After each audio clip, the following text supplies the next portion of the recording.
when you meet a stranger and they go, you go fishing, don't you? They go, yeah. They go, is it just, not just luck? And you go, no. And then you realise after you've been thrown out your first cocktail party that you can't answer genuinely, can you? Obviously, Dennis White came up with it years and years ago, didn't he? The Heron's Belly theory, great theory. We can't expect people to just go out and buy new top kits because the cost of fishing tackle, which seems to be a massive... That lovely segue, that one. Did you like that?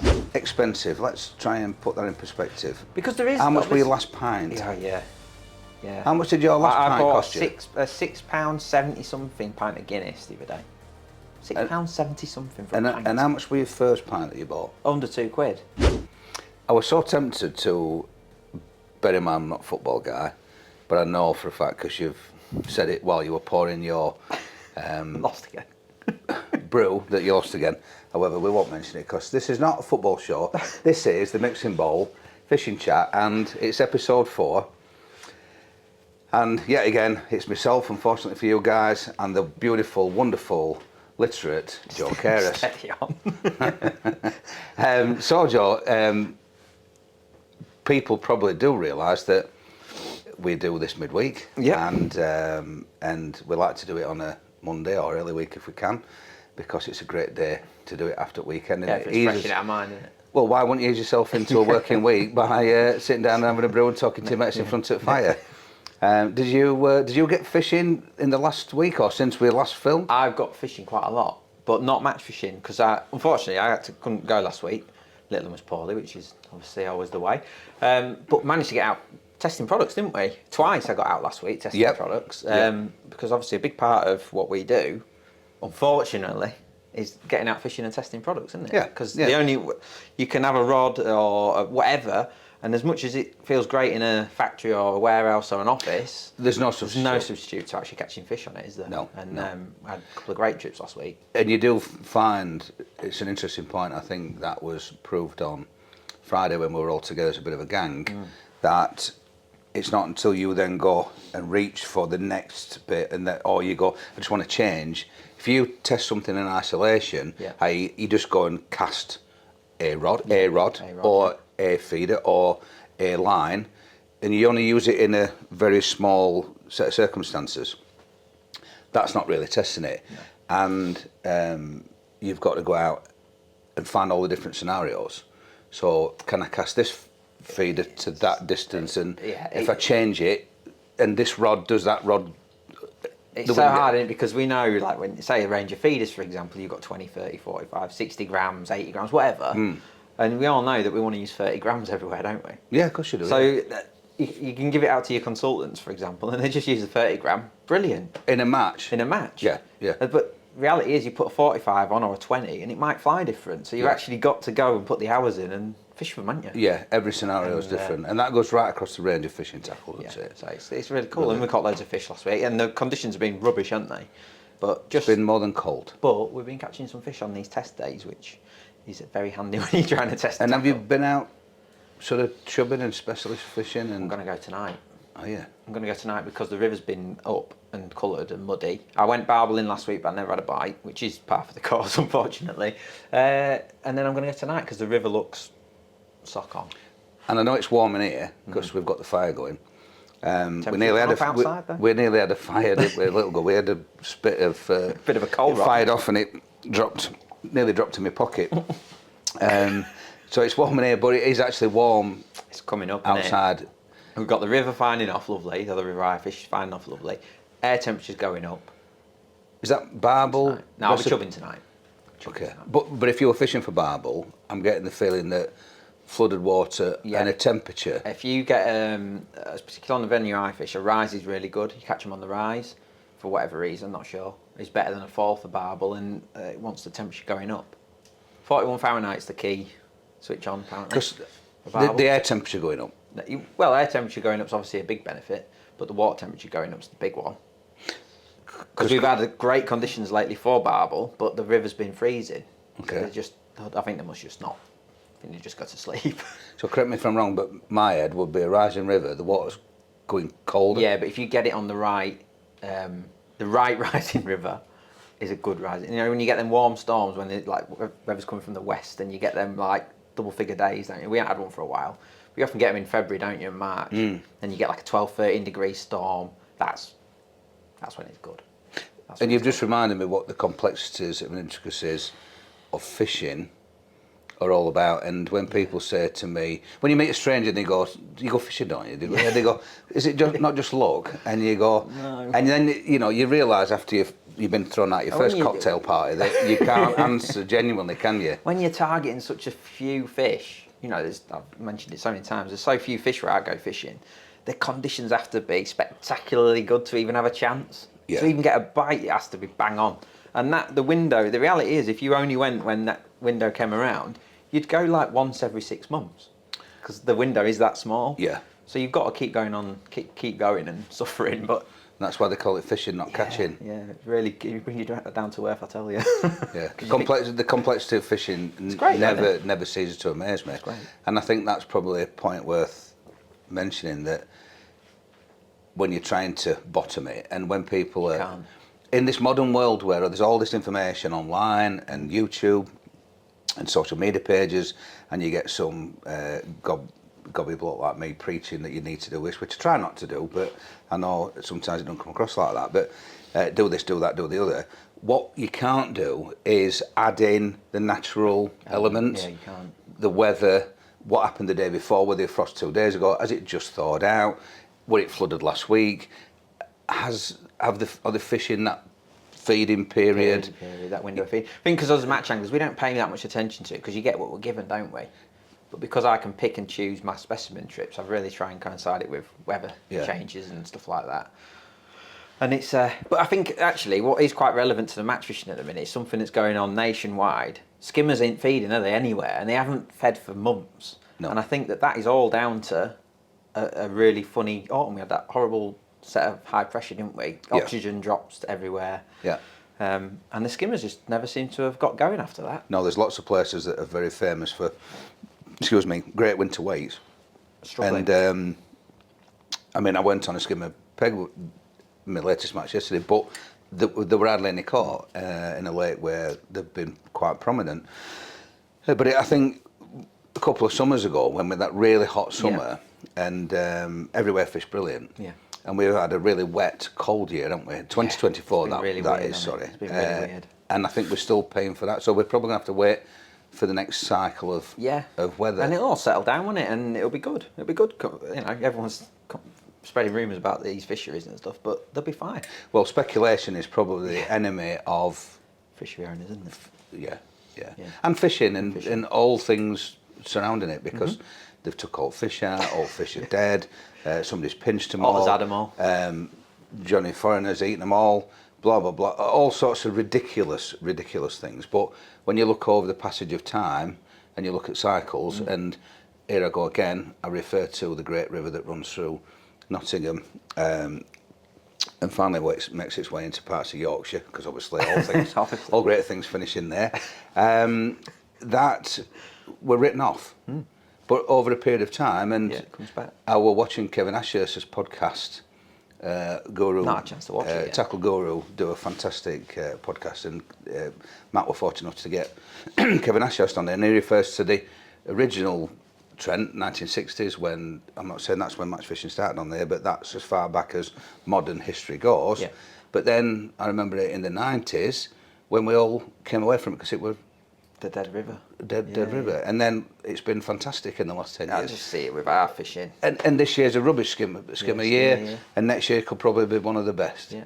It's just cycles, isn't it? And like I said, there's times I go on the river where I go, and there's chub in every single swim. You get bites, you get indications, every single chuck. And then there's other days you go and it's like there's not one in the river. They don't just swim away, do they? They're just not feeding. And we're suffering with that a bit on commercials at the moment, I think. Yeah, I agree. But we'll wait for the change and wait for the weather to move on. And typically we get a bit of random weather.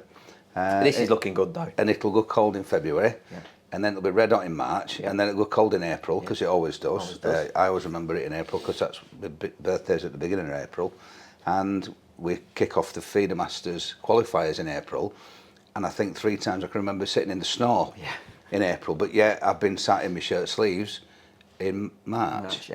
but that seems to be... Yeah, I've got a picture of one of my big chub. So it would have been 12th, 13th of March, a couple of years ago, and I'm in t-shirt with it. So it just shows that you always get that little... It's odd. It's like, here we go, summer's here, and then it's gone. It's brilliant. So, yeah. Well, once again, thanks to everybody for the input, the questions, the feedback that we've got on this We're getting so much feedback, series. aren't we? It's amazing. Really good. Didn't quite expect the interaction that we've got. And as discussed in the first episode, we do want people to tell us what they're thinking. And so we try and pick an odd subject that people have pushed towards us. And the one that intrigued me, because it kind of is the epitome of fishing. Is it proof? Is it not proof? Is it fact or fiction, or is it just in the angler's mind? And it was, one guy asked about ghost top kits. Yeah. Which, for the people that don't know what that is, it's been a trend of recent years for manufacturers to supply the top part of their pole, the top kit, in not the customary black finish like the rest of the pole, but in a ghost paint, grey, white thing. So you've probably had more ghost kits than... I don't even know if I've actually got any. No, but you probably got one of mine. That's possibly, yeah. And so you've done a lot of that. What's your thoughts on that? I tell you what, when it all started getting popular again, I'll tell you who it was. Obviously, Dennis White came up with it years and years ago, didn't he? The Heron's Belly theory, great theory. But Paul Holland and Will Raisin started it at Tunnel Barn. You know, again for this modern era. John Allerton always used to do it when we used to go to the Oaks. To be fair, always had grey top kits, and then. Stu Paulser, another one, always had grey top kits. But then it really got popularised when Paul Holland and Will Raisin started doing it. And I started doing it. I got sent a load of top kits that had grey finish, and I used them. And I caught really well. And you know, I was going through this really funny spell at Shrewsbury Valley before he took the islands out. And the fish there used to go in really shallow water against the island. And they were spooky as hell. You know, like when you get the pole over them, they just spook. Really hard to catch. And then I got these top kits, and it's probably just coincidence, but I started winning matches all the time, and it probably coincided with me sussing it out as well. Do you know what I mean? But it was no coincidence that I started catching more fish in these shallow swims. And ever since then, I was always like, well, it ain't doing any harm. Do you know what I mean? And I think that is ultimately what I think it is about. And it's in there, isn't it? It can't do any harm. It can't do any harm. And I think if anything can give you that bit of belief, then it's a good thing. It's the same with the flavours and the additives, isn't it? It's the same with your favourite line. It's the same with the whatever you think, getting the freshest bait, if that helps you. I think anything that can help you mentally be more confident. I'm a big believer in... That's 100% worth it, in my opinion. Yeah, I'm a big believer in confidence tricks. And when you're right, Dennis White was the first person ever saw he'd sprayed his top kits. In fact, I think... and that would have been natural venues, Mick, wouldn't it? It were. And he said, just... You touched on it, Heron's Belly. Yep. So the reason why the underside of a plane is painted like the sky and the top of it is painted like the ground is for camouflage. And an Heron's Belly is the sky colour, isn't it? Heron grey. You see when you're on the motorway now, don't you? These new industrial units are like that gradiented blue, don't you? And up to a grey. And they blend in lovely, don't they? These horrific buildings actually look all right. It makes complete sense. But the first thing I did was get my very light coloured finger and hold it up to the sky, and the sun was there, and it just looked black. Just casted a shadow, yeah. But I think you've just made a point when the fish are really shallow and it's probably clear and the sun's not you know, because obviously the first thing I'm going to do is hold it to the studio lights here and of course it's all black. Would it? No. But then again, if I look at it this way, it actually looks white. So we can't say that it works, we can't say it doesn't work. No, I remember I think it was Ricky Richards and Clive Puller did a video a few years ago, and they were looking up from, you know, a camera. And I tell you who actually, it was Rob Hughes. When back in the day when I was on Match Fishing magazine, we did a series of underwater stuff. This was before the underwater filming was a thing really in Match Fishing, and we did these things. And Rob actually came up to me afterwards, and I'd done some shallow fishing or something like that, and he was taking pictures up. And he actually said to me the grey top kits were a big difference from his viewpoint when he was obviously had his suit on and he was underwater laying on the bottom taking pictures up. He actually came up and went, I can't believe how much difference the grey seems to make. Yeah. Like, he said it's definitely different. So, does it make a difference? Who knows? But You probably, if you had a choice, I would use grey. if somebody said, here's a new pole, Yeah. and there's 10 black kits and 10 grey kits. I would use grey. Yeah, I think I probably would. For the sake of, Why wouldn't you? it can't, that's right. Can It it? cannot be wrong, can it? No, the only downside. There's no advantage to having a black kit, is there? No, But the there only could be an advantage to a downside grey kit. with them is they're often a bit heavier. Like some of the manufacturers, Really? their top kits are quite heavy when they've got the paint on. That's the only downside. But yeah, if they help you in here, crack on. Just expanding on that, when you say they're heavier, because I was thinking about our viewers, do you think that's noticeable beyond a distance? Yeah, probably. Probably a So, long pole because thing. I'm thinking when you're fishing paste, Yeah, it's not. Doesn't matter. and you've got A pot on like that. as big as that, like daft, paste yeah, like nearly, that. it's nearly as daft as that cup, It is isn't actually, yeah. Then you can't tell the difference. But if you were fishing 16 Then metres, you can tell. you could tell a slight difference because it's a bit more material on top of the It's just paint material. on top of the thing. It makes Yeah. it. But Because paint's heavy apparently. yeah, apparently. But I think I'd happily convert all my kits to grey. Yeah. Incredible. Yeah, yeah. Paint is heavy, you know, because when we were discussing with our manufacturing partners about the 8 coats of finish on our range of floats, Which is amazing when you say that out loud, isn't it? 8 coats of paint. well, we were, you know, We've seen it, obviously haven't we we? were there when they were being painted, and obviously there's the sealant. Long before you get to the paint part, and it adds, and the 8 times layer, I think I'm right in saying it was something like 10% of the capacity. So you had to Taken up by the weight. to Is it add by the paint. yeah, sorry. if you want to add the layers, and if you want that product to be durable, because you've got paint and Sealant. sort of I'm trying to think what the Italian lacquer that went over the top, and obviously the sealant underneath, to create something that's super Rock durable. hard, yeah. And it's a playoff then, whether you, because wouldn't it be great if you could have a float with no paint on, Yeah. but then they wouldn't, Wouldn't last. no, of And course take on not. water and, Yeah, and whatnot. yeah, exactly. Yeah, but yeah, I think just summing it up, if it helps you confidence wise, So could people fill your rod bag with them. retro I've done that. painting? Yeah, I've got the old primer from Halfords.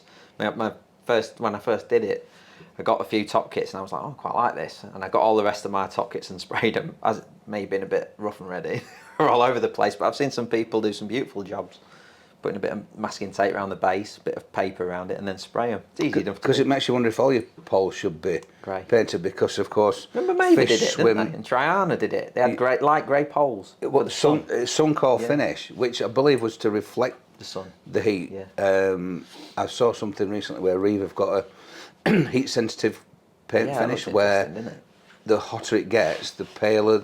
So it's a reactor light, you know, like your sunglasses. They demonstrated with a hairdryer, didn't they? Yeah, that's right. They changed colour. Because what probably people in England don't understand is when you fish abroad, and I'll never forget, I think it were, France, I can't remember where we were, but we were abroad somewhere, pole fishing with Barnsley, and the skin on your hands were almost burnt, because your pole, with it being black, it gets that hot.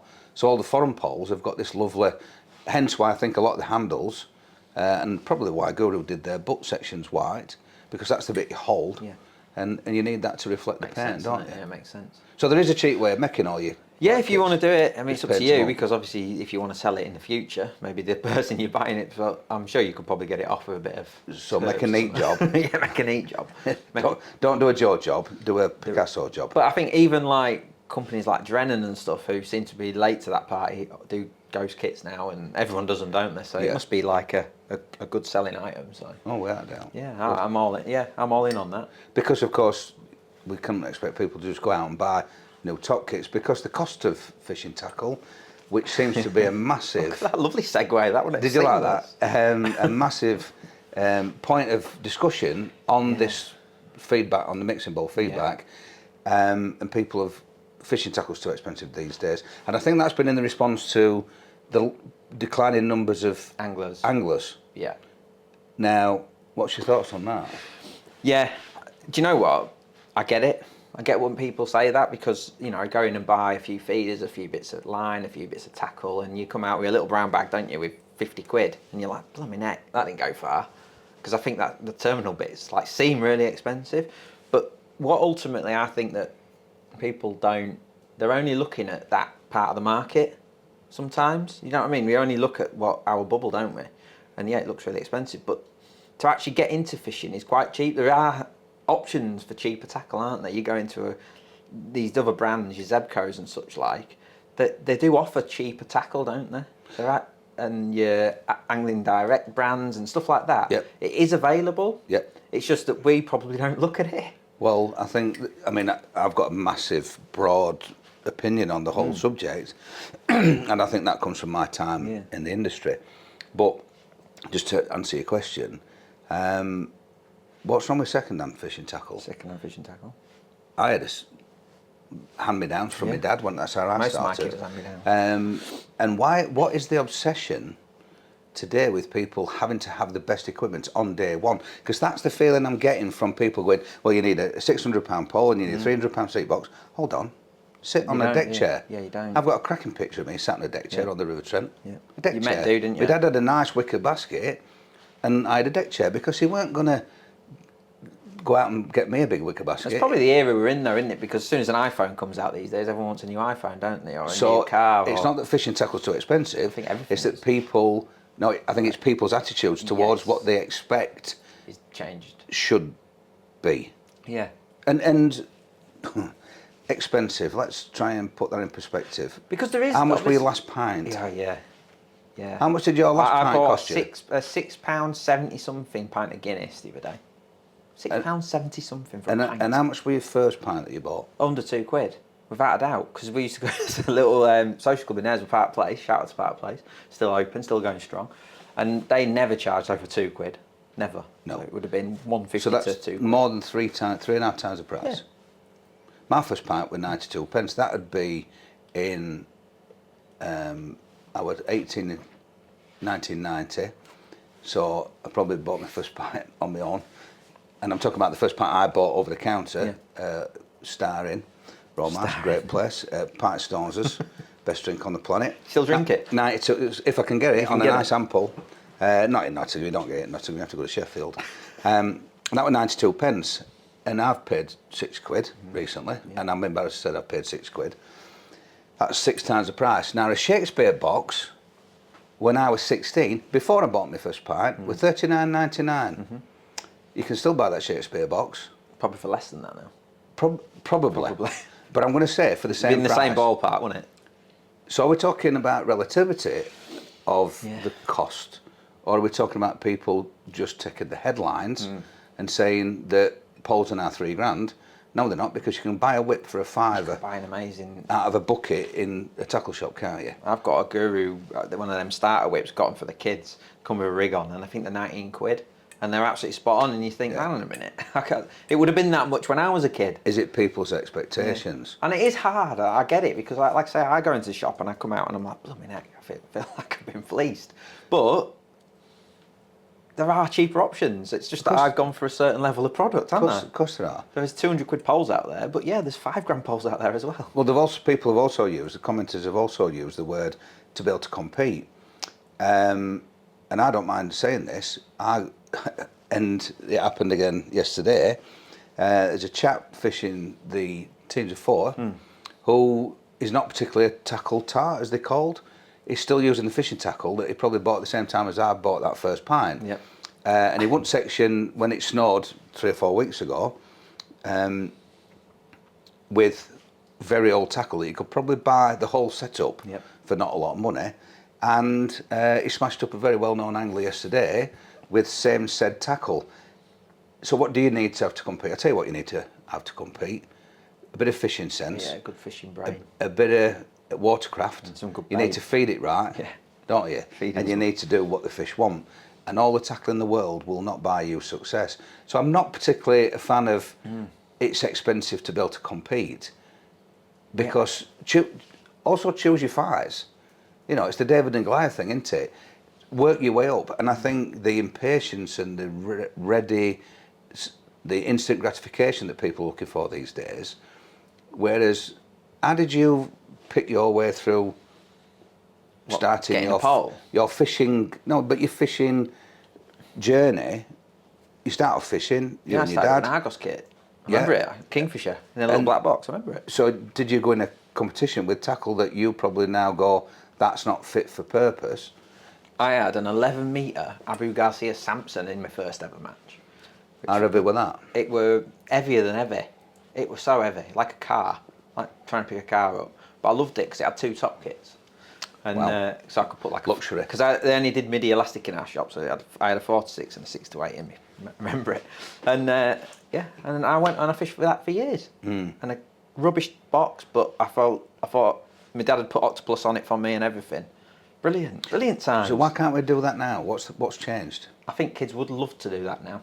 It's just probably we look at it and think they've got a better tackle. It's the adults that are actually pulling it. Yeah. You see it, don't you? Like as soon as someone launches a new range, and I know there's so much temptation now in there.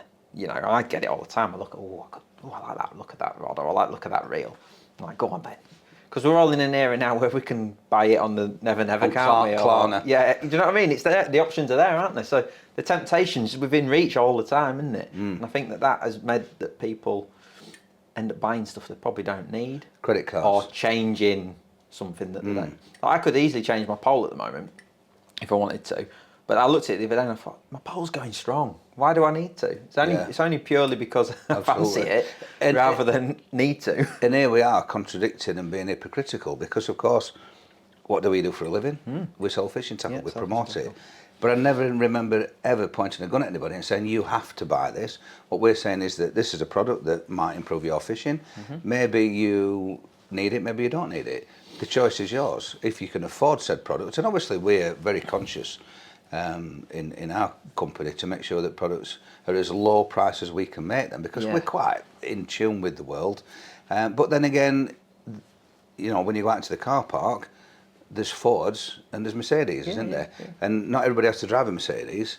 Some people can drive a Ford and some people can drive something in between. You know, you probably put a Volkswagen, and that's the world of branding. And I think people's desires to always talk about a Rolls Royce is 200 grand. Well, I know, but you're not going to go to work in it, are you? And you don't expect everybody to drive one. What about reality? And I think it's just taking that context. And the car thing is interesting, what you talk about, because obviously a Ford Focus, for example, used to always be an affordable car, didn't it? It was like your family nice car, you know, and it would be like 15 grand or whatever. I saw one the other week, it was like 30 grand. It wasn't like an amazing spec or anything. That's how much it cost to make. That's just how much they are now, isn't it? And I was like, blooming heck. Exactly. That got you an Audi when I was and there's now 20% VAT on everything, not 17.5. Yeah. And obviously that multiplies. Doesn't it? Of course it does. Of course it does. It sounds like we're skirting around the fact that fishing tackle's too expensive, but the reality is there are options for cheaper. Some is, but you don't need it all, do you? You don't need it all. And the reason why I brought up the hypocrisy of this whole, me and you even have an opinion on it, is because we're saying da-da-da. Yeah. But a lot of what our media work that we do is showing people how to catch fish. Yes. And one of our most successful videos in the last few months was I'm using a 20-odd-year-old float rod, which you could buy second-hand for next to no. Any old reel would have done, and not a lot of tackle. You could have stood on the bank in your waders. The fact that I'm on a platform, the fact that I've got a nice seat box is a luxury. Yeah.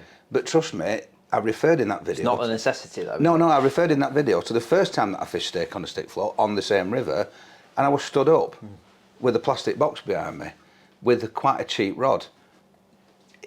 It's not the tackle. The fishing that I'm doing week in, week out on the river, I don't even take a chair. I sit on the grass. Do you know what I mean? And it's like, it is what you make it, isn't it? Oh, absolutely. And there is options out there, cheaper options. So I think it's quite lazy to say fishing's too expensive. And I get it. If you want the best tackle, it is expensive. But there are cheaper options. But isn't everything? There are cheaper options. There's different prices of brandy on the bar behind there, and they start at £7 a shot, and you could probably buy one for £1,000 a shot if you wanted these cameras. XO. We've got great cameras, but you can get cheaper options if you want to, can't you? It's the same with everything. It's the same.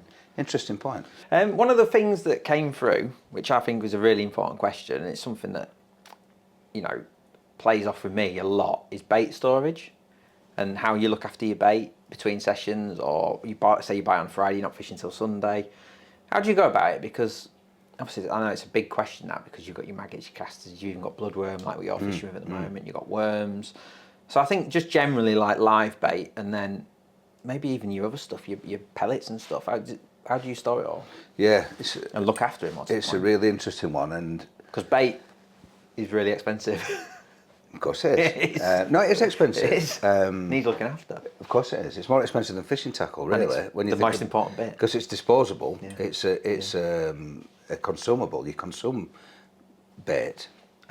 Because based on your pint theory, pint of maggots should be about £6, shouldn't it? Yeah. Because they were probably more than your first pint back then. Now, maggots and casters and worms have never been more expensive. You didn't hear that, tackle shops. Don't put your prices up. However, they are in relation to a pint of beer, which I know not everybody's a drinker. I know one guy said he weren't going to watch this if we talked about beer, but there's other consumables in your life, jar of coffee, or if you know, the price of a bottle of Ribena, I don't know, whatever it is that you use on a regular basis that compares to fishing tackle. Bait is, it's quite expensive, but for me, because I know the background of how bait is produced, it's actually still very cheap. Yeah. If I was making it, it'd be a lot more. It'd have to be a lot more. Yeah. And you think about all the people that have to, anyway, so looking after it. Looking after it. I could, yeah, don't get me started. Wind him up. Because I read the same comment, and I took a look at myself. Now, you need to ignore everything I'm going to say because I'm not the normal guy, and I'm going to say that my situation, the way that my world around fishing works, is slightly more focused and more dedicated to it. Yeah, because you've got like a lovely like big working area, haven't you? You've got space. Absolutely.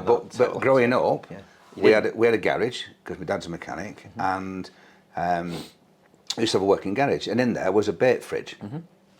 I can't remember my life without a bait fridge. Yep. I've never been in a situation where we didn't have one. Yeah. And on a Friday, you go to tackle shop and buy 2 gallon of bronze maggots, because gallon for me, gallon for my dad, and your casters. Or you were still turning last week's bronze maggots to turn them into casters, where you had a nice big riddle that were this big, and a big plastic box that my granddad made, because he worked at a chemical factory, and it had a wooden riddle on it. A wooden framed riddle. So we'd got bait going off, and then obviously more recent times, I've took my fishing very seriously. Competed at the highest level I'm capable of, and therefore I've made sure that I've created the environment and the tools and the equipment to be able to cater for bait. So that everything's as good as it can be. All the time. Yeah. So bait fridge is massive. If you ain't got a bait fridge, do not put your maggots at the side of the butter in your wife's fridge because divorce is expensive. It's more expensive than a fresh pint of maggots. Throw your maggots away, don't get divorced. That's tip number 1 for bait care. But so here's a few things, and what sort of sparked my thoughts was when the guy said, when you're going away on a festival. So that's probably more relevant because that's more realistic to what most people's situations are. Keeping bait cold, more often than not, is the most important thing. You've got to keep it cool. So if you've not got a fridge, you can get a cheap cool box from somewhere, and you can get ice packs. Or you don't even need ice packs. Frozen bottles of water are the most efficient way of keeping bait cool. And I'm using what I do when I travel, if I go away. So you have a nice big cool box, plenty of ice, get it stacked up, get it cooled down. Make sure that if you can't cool your bait down before it goes in the box, take your box to the tackle shop. Keep your bait nice and cool. And what I like to do is, and I'll talk about live baits in a minute, I bag them in plastic bags. And I take all the oxygen away from them. Yeah, because every time we go out, your maggots are generally coming round, aren't they? Because you do. I don't carry maggots in bait tubs. I carry them in plastic bags. And so even in the fridge, at home, you don't let them just wriggle around. You've got them in bags. No, that depends. Sometimes what I'll do is, if I'm leaving early in the morning, I'll bag them down the night before. So I have little trays in my fridge where they're open to the air. I have my fridge as cold as I can. Stuff that's more durable in the bottom, so the maggots down at the bottom because they can stand it to be really cold, and I get them to the point where they're hardly moving. I'll then, if I'm getting up early and I ain't got time to do it all, I'll put them into bags and I squeeze them down, squeeze all the air out. Like sometimes you see a bag of casters, and they can travel for 3 days like that before you need to open them. But the longer you have them bagged down, the longer it takes them to come round. Yeah, and you get a few skins and stuff. Exactly. So if it's really fresh bait, be careful. Only have it bagged down for a day. And what you can then do is open them up, let them get some air. As soon as they start wriggling, keep them in the cool box though. Open the bags inside the cool box. So they're cold, they get some air, they come round, then bag them down again. So you're like waking them up? Yeah, they take some air in, take some oxygen in, and then you bag them down again. Yeah. And you've got to care for your bait like that. Yeah. On the other hand, casters, when I pick my casters up from the tackle shop, the first thing I do is open the bags that they supply me in. Because a caster is a living thing. It's not dead. Yeah. It's a living thing. There's a larva inside, which obviously is the maggot, and it's turned into a chrysalis and then into a fly. You have to keep it alive, and by keeping it alive, that means that it's pulling in oxygen, and this is the tricky bit. So whenever I'm in the garage or I'm doing kit, or if I'm away, every single day when we get sorted the back of the van out, I get my casters, I open them all up. Let them have a breathe. Let them have a breathe, get some air into them, keep them alive, and then down again. If you bag them casters up and leave them bagged up, they're dead. Yeah. And the minute they die, like all living creatures, they start rotting. Yeah. The other thing you get that black water in it when you put water in your casters. And the one thing I don't like is soggy casters. And when they're dead, they don't take the air in, and obviously as a chrysalis forms, the caster, the skin goes browner and it becomes crispier, which I think is the attraction of casters to fish, the crunch, because it's more like a natural, that pop and go, in it. Yeah. They love the pop. Yeah, because they like to crunch the lava off the bottom and the caddisfly and stuff that's falling off trees and little snails, and I think that's what the attraction of casters, which is why they work so well in big natural waters like Ireland and places like that. Because they don't smell, do they? No. It's not a smell attraction, is it? It's something else. It can't be. It's something else. So keeping them crispy is a great thing, and if they're alive, you can keep them crispy. Worms is another thing. Cold garage floor. Yeah, adequate. Most important thing with worms, don't mess around with them. They're like a stable temperature, don't they? Worms. Yeah. If you put them in van, it's red hot, then you put them in the fridge, they go cold. It'll just kill them. Yep. If you can keep them, I keep mine on a garage floor, and what I actually do, I sometimes splash a bit of water on the floor, if I've got 2 or 3 kilos, but even if you've just got a bag, chuck them on garage floor, little bit of dampness on that concrete floor, because if you put them on a dry concrete floor, it will absorb like the water. Type thing, yeah. Yes, I've painted my garage floor in a thick sort of shiny gloss paint, so I can keep it clean basically, and the water sits on them. And every now and again, sometimes if I finish my brew when I'm doing my garage, put a bit of water in it and just tip a bit of water onto the top of the bag. Yeah. If I'm keeping them for a week, the less you mess with them, the better that they will be. Yeah. And you can feed them and you can do this. You're hoping you've used them by then, though, aren't you? That's the difference. Yeah. And when I listen to people going, I've kept my worms for 6 months, I'm like, well, I've used a lot of money's worth in that period. So try and buy accordingly, because I think the fresher they are, the better they are. Yeah. Like all they get all skinny, don't they? Yeah, but a good cold box is essential. A fridge is even better. And people are getting fridges away because everybody's living in this world where they've got to have latest fridge, which is why tackle's so expensive. Because everybody's got that latest fridge. There's people leaving the market on the street for scrap, man, who won't take them, by the way, because they don't take fridges. If you got one, I'll have it. Exactly. If you go onto your local marketplace or on your phone or Facebook community group, somebody's giving a fridge away, stick it in your garage. It don't cost a lot. And I obviously, I have a fridge freezer because I boil a load of hemp. Stick that in the freezer. For me, it's about the quality of the hemp, not about the cost, but it's a lot cheaper if you buy a sack of hemp, boil it up, freeze it yourself. Yeah. I keep my tears in there. I sometimes keep frozen joker in there as well. Dead maggots? Always dead maggots. Yeah, dead maggots in there. Overspill, freeze them up. I know a lot of people freeze ground bait. Well, I was going to say, because shout out to Tom, who came and sat and watched us when we were tackle testing the other day. Yeah, last and he week, mentioned he'd soaked some pellets and he wanted to know how long they'd keep for. Yes. Now I always longer than a chicken. Yeah. Go on. No, carry on. And he wanted to know how long they'd last. And I always soak when I'm hybrid feeder fishing, banjo fishing. I soak them the night before, leave them in the fridge, fish with them the next day. But if I then have to go the next day, I'm happy. Do you know what I mean? Because I've been kept cool. But after 2 days, I'm starting to get a bit of doubt in my head.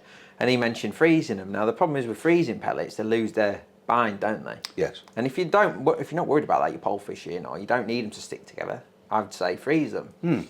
But if not, only do a small amount and throw them away, because we do, both of us soak the pellets the same way, don't we? In them little pots, and you get a lot, don't you? Out of a tiny little Tupperware. Hell of a lot, yeah. So my advice with like keeping pellets would be just do less, because I think fresh pellets. I've got a set of tubs depending on what I think I'm going to need. And those little Tupperwares gets you loads, doesn't it, for this time of year? This time of year, if you're just going to fish for 6 carp on a method, you need like half a pint. Yeah. It's more than enough. Half a pint dry is like loads, isn't it? A pint dry is mega amounts. Yeah. So yeah, I think like frozen bait's interesting, isn't it? Yeah, a lot of people freeze ground bait, which I think kind of works, because I have noticed that fish meal ground baits ferment a lot quicker. Yes. You can actually feel the heat inside them, so it kind of starts to cook and whatever it is. There's a lot of ingredients in Paste there. master Steve Gregory, Yes. he wants that to happen. He actually says his paste is better after like a week of just being left. And he says when you've got to like scrape the mould off it, that's when it's prime time. Because of the everything's... fermentation and the bacteria and stuff. He's convinced that is what they want, the fish. So it's interesting, isn't it? And isn't that funny, because people talk about you've got to have the freshest. We've talked about the freshest I love bait, the freshest best bait, like sort of maggots that are old and that you can't get your hook in them, and casters that are old and stinky. But here we are talking about fermented paste. That's probably a different thing, isn't it? A fermented bait. Yeah, which is why I think all this information that's out there confuses people. Talk about another method that I see on Facebook quite a lot actually is vac packing. Like vacuum, a lot of people, you can buy them now relatively cheap, can't you, in B&M or whatever, vacuum pack systems for food and stuff. And I noticed the other day someone posted on Facebook, he'd done his micros for weeks in advance and he'd vac packed them, and I think he must have been going to put them in the fridge. I looked and I thought, they've got to be rancid by the time you're fishing, surely. Or am I reading it wrong? No. I've never vac packed anything. I know casters that are vac packed, they're not for me. They're not for me, but I know that they suffice. Now, very popular for commercial fisheries, aren't they? Where I'm from, there were a tackle shop on every street corner, and so then it was a race to see who could do the best casters. And my local shop, which was Parkgate Angling Centre, them lads have retired now, Roy and Derek. One of my jobs was picking casters with Dave Nuttall and John Powell and picking casters. Picking out skins and getting them to make sure that they were perfect, because the shop up the road were doing good casters, so yours had to be better. And then the next shop and the next shop. That was so like we had flagship product. But then when I started in the industry and started visiting shops further afield from South Yorkshire, where I believe the best bait was always in South Yorkshire. You had bait wholesalers, big tackle shops, Ernest Stanford. A lot of anglers. Exactly. So there were a lot of put through, and they could have caster rooms, massive places. And you wouldn't accept casters that were bagged. You would never accept a wet caster. Casters had to be dry. Now, the natural thing for people turning casters, if they're not turning a lot, is that they don't all turn at the same time. So you'd have a few floaters and a few that were still white. To separate the floaters from the sinkers, shops would put them into water. I don't want wet casters because the water goes sour. It's not the casters that go sour, it's the water that goes sour once I put them into a bag. So we had this great bait, and vac pack casters were a no-no. And I remember a massive trend back, I'm going to say early 2000s, where people realised that sodium bisulfate, I want to call it, I think, which is chip whitener is actually what it is. And I had a mate who had a fish and chip shop, and I went into the back, and because when we come out of pub, or we used to come out at pub, which is closing down because beer's so expensive, we all went for a bag of chips, which is why you get a figure like this. God, it's a great thing to do that, isn't it? It's a great... After a few pints of a bag of chips, it's great, isn't it? Plenty of salt and vinegar. And to make sure that they had enough pre-cut chips, they have to do them all in the morning. And then put that stuff in them. Put them in a big vat, and they pour this, what looks like sugar or salt, out of a tub, and it's called chip whitener.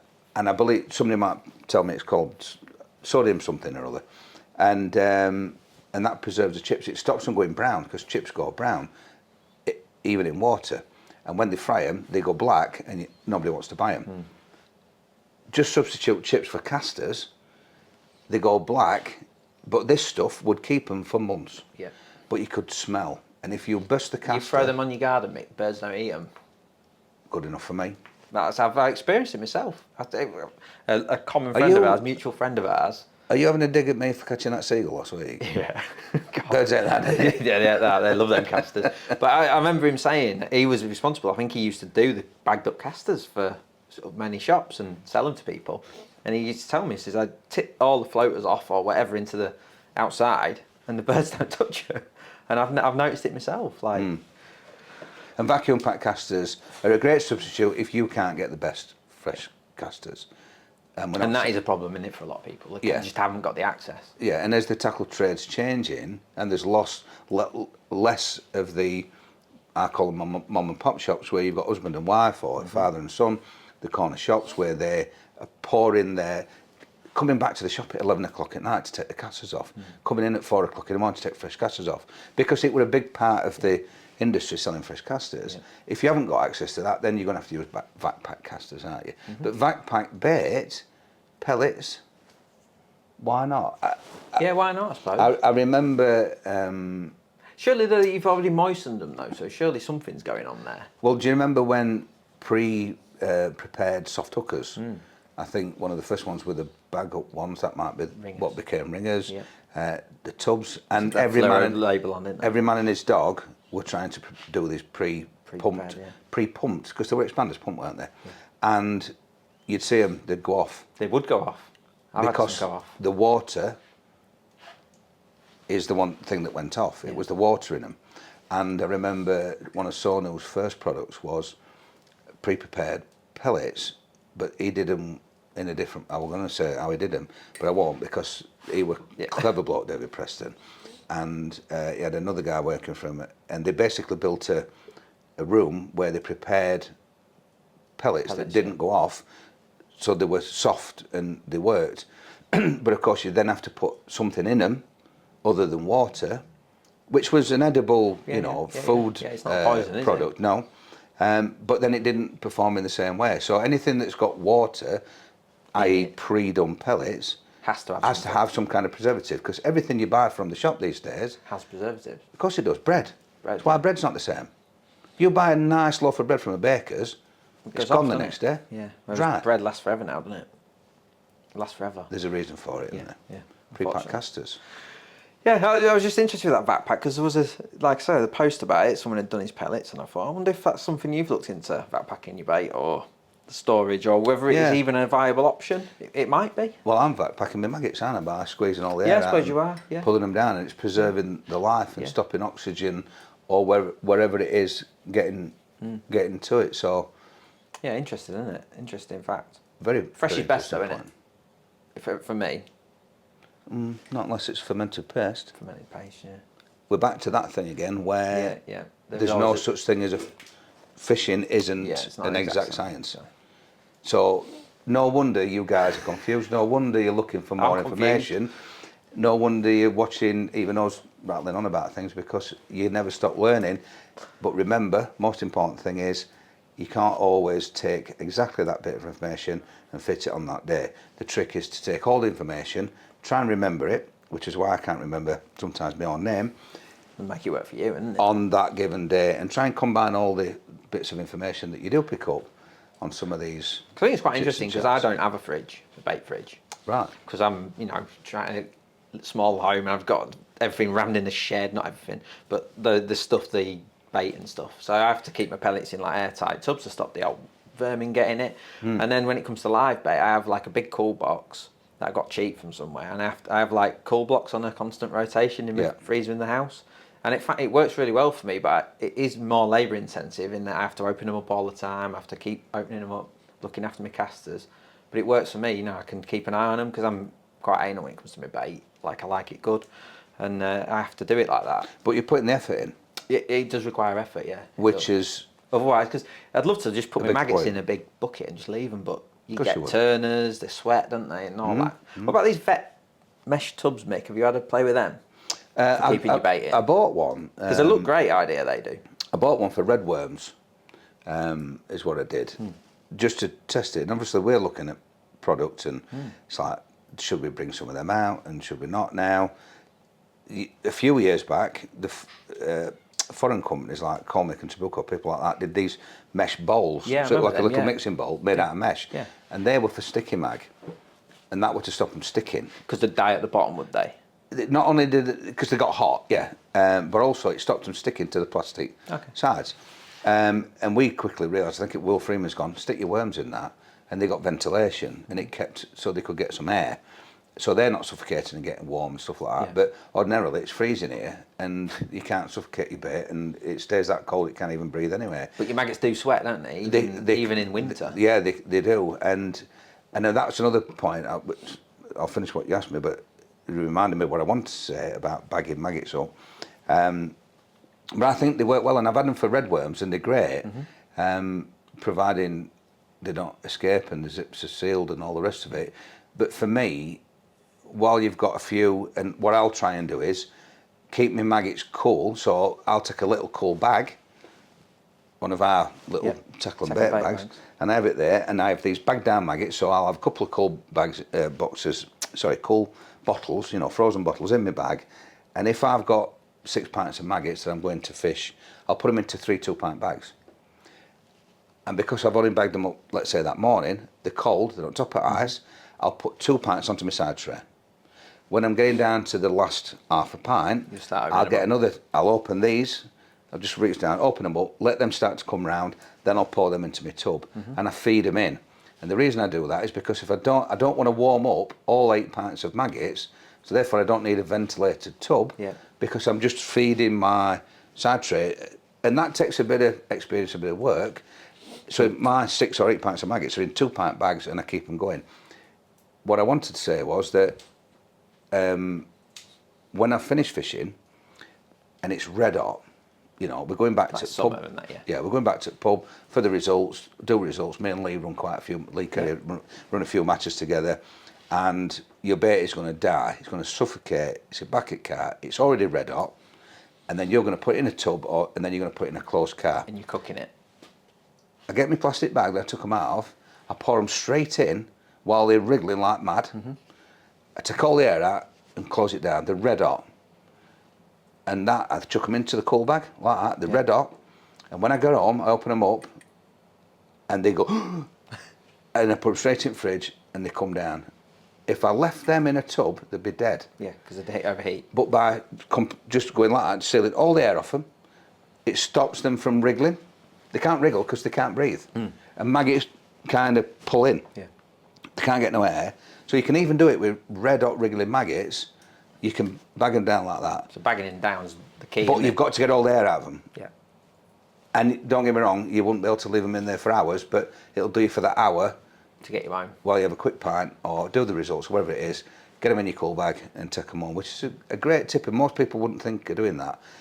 On the same token, if you want to kill them, put them in a plastic bag, leave some air in while they're red hot, and they'll be dead. How do you do your dead maggots out of interest? Because I just whack them in the freezer, I do in a bag. I can't stand frozen dead maggots, really. You want them to look like a live dead maggot, don't you? Especially if I want them for hook or I want to feed a few. So you want to be vibrant red and I want to look like maggots. Yeah, not stretched and long. Yeah, so there's only 2 ways.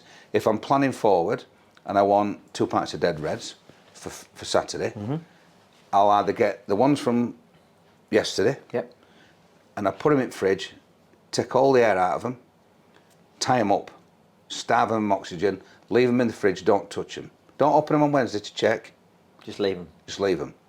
And after a week, they will have died because they've had no oxygen for too long. Yeah. So they're dead. And they've stayed nice. They look like they did when you put them in there. They're just dead. If I need some in a rush because I've not planned forward, or I just need a pinch, for the hook, I basically get a tub of water, a bait tub. I put a bit of cold water in the bottom, and I get the said amount of maggots like that, boom, and then I'll get some hot water, but you need to put the cold water in first, because if you scald them, they go white and horrible and rubbery. Yeah, look rubbish, don't they? And just keep a little bit of hot water, a bit more hot water, and you see the maggots will start to wriggle, and they're getting to the point where they're hot, and basically they wriggle like mad, and then they die. That's a great way of doing them.